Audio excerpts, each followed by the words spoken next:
welcome to the Pro Tour London Championship match.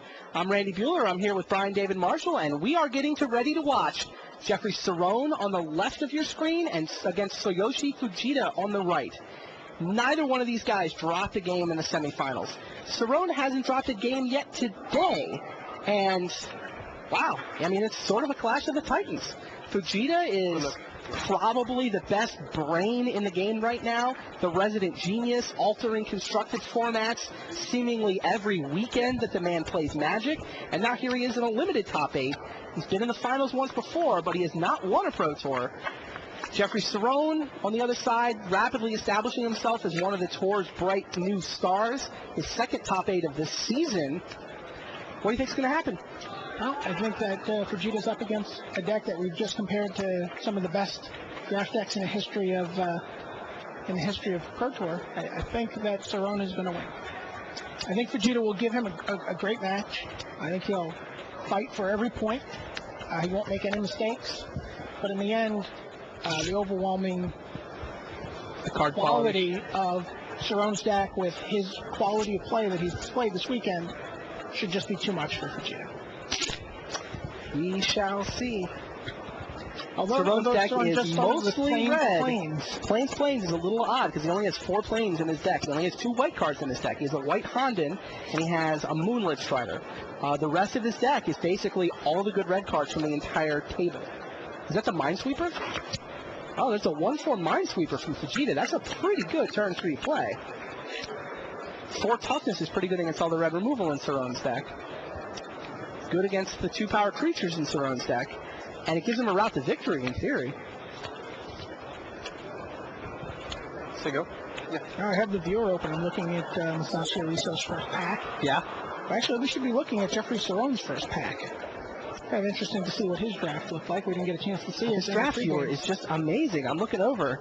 You can look at take the perspective of anybody in the draft and just watch each pack as it comes to them and draft along with them. Wow. Boy, big thanks to Doug Beyer, the web developer who did this right before going on vacation. He managed to put it together. And then this is phenomenal. Yeah. So very cool. We look at the first pack that Jeffrey Cerrone had to deal with in this draft. Mm-hmm. You see Blessed Breath, Cage of Hands, Council of Sir Kami, relevant cards, Hearth Kami, Honden of Infinite Rage, Kami of Fire's Roar, Kami of the Hunt, Samurai of the Pale Curtain. This was a really nice pack. Scuttling Death. You take Red Honden, but you do not expect to get Fire's Roar back, which he did. Yeah, you certainly do not expect that card to go 9th. You barely expect it to go 7th. And barrel down on the sweeper. Will we get a counter spell here? Well, he already used his counter to counter. Is that a Spellblade? Yeah, to counter Cerrone's Spellblade. That seems like a good play from Cerrone. Now he can suddenly start attacking again. How many cards does he have in his hand now? Oh, did he get up to 7? No, not quite. Fujita not doing a whole lot. Turn 5, he just said go. Turn 6, he said land number 6 go. Now turn 7 is land number 7 Child of Thorns. Looks like a pretty weak draw from the Resident Genius. With that much mana, he should have. And it was no brain either. No. Something large in play. I guess he could be sitting on an Indomitable Will in theory. Or the other one, Overwhelming Intellect. He could be sitting on Overwhelming Intellect. Probably wouldn't use it on a barrel down. He just lets his guy. I believe it only counters. Or is it only counter creatures? It only counters creatures. Yeah. Okay, you're right. It's a very expensive exclude that pays off pretty big. Although if you ever resolve, it's really difficult to lose a game after you draw 4 or 5 cards off of countering a creature. Johan was also 9th at the Pro Tour LA that Mikey P won. Really? Says Ross Holm in the forums. Very interesting. I did not know that. I knew he'd been around. I knew he'd been doing well. But so he has a couple of Pro Tours where he's been right on the bubble because Tommy told us that he was 5th. They were 5th at the Team Pro Tour in New York. Wow, yeah. So he has a 5th in teams and a 9th in individual.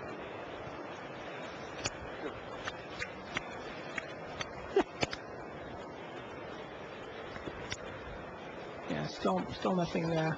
John, what does Fujita's hand look like?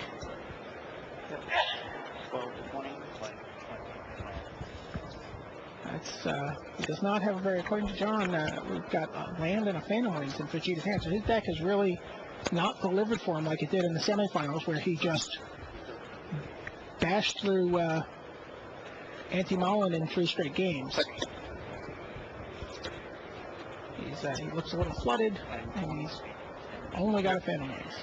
He's only spell in his hand right now. What do you do in these kind of situations, Randy, when you're a player and you just have this bad draw, this flooded draw? What I've been told I do is slouch. Finkel called it the Bueller slouch. You could look across the room and tell whether I was winning or not. Very interesting. Is that something? Do you think that's something you would have paid more attention to as your? Yeah, it's obviously it's clearly bad to give stuff away like that. He's not actually losing this game now. I don't know if I'd be in the Bueller slouch.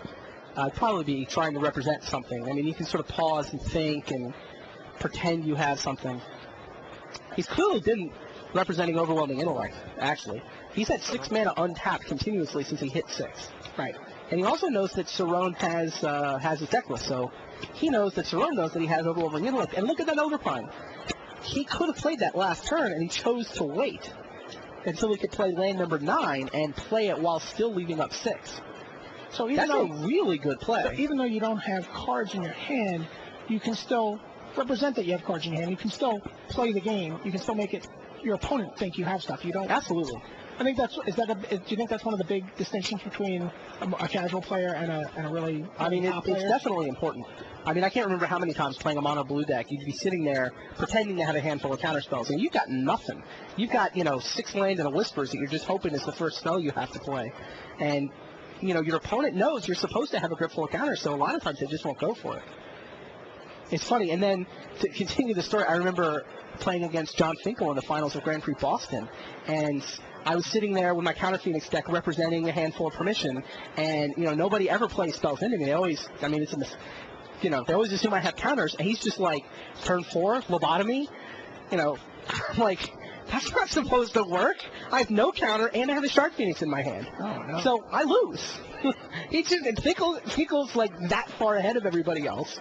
Not only is he not buying the bluff, he's just like, maybe he counters it, maybe it resolves, we'll see. Then I'll go, I'm not going to play the whole game around this lobotomy. I've got these other cards I can play the game around if the expected result happens, but whatever, I'll cash in this 10% chance to just win the game right here. Meanwhile, back in this game, Cerrone is facing a double block on his Tommy of Fire's Roar with the Promised Kanushi and the Elder Pine, and the Child of Thorns is going to trade with the Akium. Yeah, and the Child of Thorns means the Fire's Roar can't take out both of its blockers. Oh, is he have 7 cards? Is it a 4-power first striking action?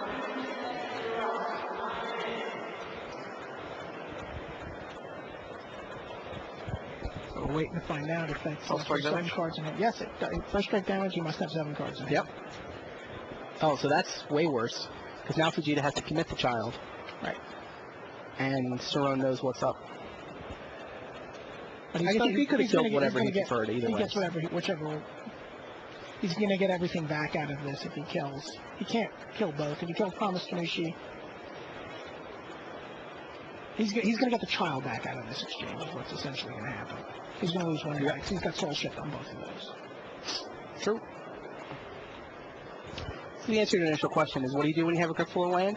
You try to figure out what your opponent might think you have, and then play as if you have that. And that's precisely what Tsuyoshi Fujita has done this game. So, Yamabushi.